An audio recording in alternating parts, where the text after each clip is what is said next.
ప్రసంగి గ్రంథము 5వ అధ్యాయము. ద్రవ్యమునపేక్షించువాడు ద్రవ్యము చేత తృప్తి నొందడు. ధన సమృద్ధి అపేక్షించువాడు దాని చేత తృప్తి నొందడు. ఇదియు వ్యర్థమే.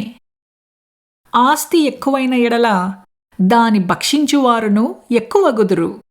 కన్నులారా చూచుటయే కాక ఆస్తిపరునికి తన ఆస్తి వలన ప్రయోజనమేమి?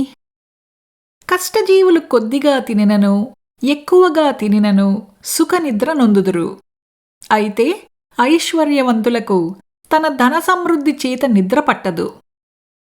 సూర్యుని క్రింద మనస్సునకు ఆయాసకరమైనదొకటి జరుగుట నేను చూచితిని.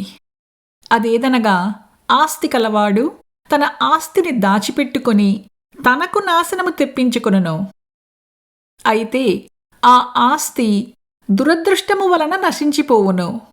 అతడు పుత్రుల కలవాడైనను అతని చేతిలో ఏమీయూ లేకపోవును. వాడు ఏ ప్రకారముగా తల్లి గర్భము నుండి వచ్చెనో ఆ ప్రకారముగానే తాను వచ్చినట్లే దిగంబరిగానే మరలా పోవును. తాను ప్రయాసపడి చేసుకునిన దానిలో ఏదైనను చేతపట్టుకొని పోడు. అతడు వచ్చిన ప్రకారముగానే మరలా పోవును.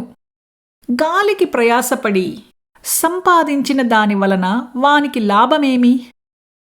ఇదియు మనస్సునకు ఆయాసకరమైనదే. తన దినములన్నీయు అతడు చీకటిలో భోజనము చేయును. అతనికి వ్యాకులమును రోగమును అసహ్యమును కలుగును. మరియు కోరదగినదిగాను చూడముచ్చటైనదిగాను నాకు కనపడినది ఏదనగా, దేవుడు తనకు నియమించిన ఆయుష్కాల దినములన్నీయు ఒకడు అన్నపానములు పుచ్చుకొనుచు తన కష్టార్జితమంతటి వలన క్షేమముగా బ్రతుకుచుండుటయే. ఇదియే వానికి భాగ్యము. మరియు దేవుడు ఒకనికి ధనధాన్య సమృద్ధి ఇచ్చి దానియందు తన భాగము అనుభవించుటకును అన్నపానములు పుచ్చుకొనుటకును తన కష్టార్జితమందు సంతోషించుటకును వీలు కలుగచేసిన ఎడల అతనికి ఆ స్థితి దేవుని ఆశీర్వాదము వలన కలిగినది అనుకొనవలెను.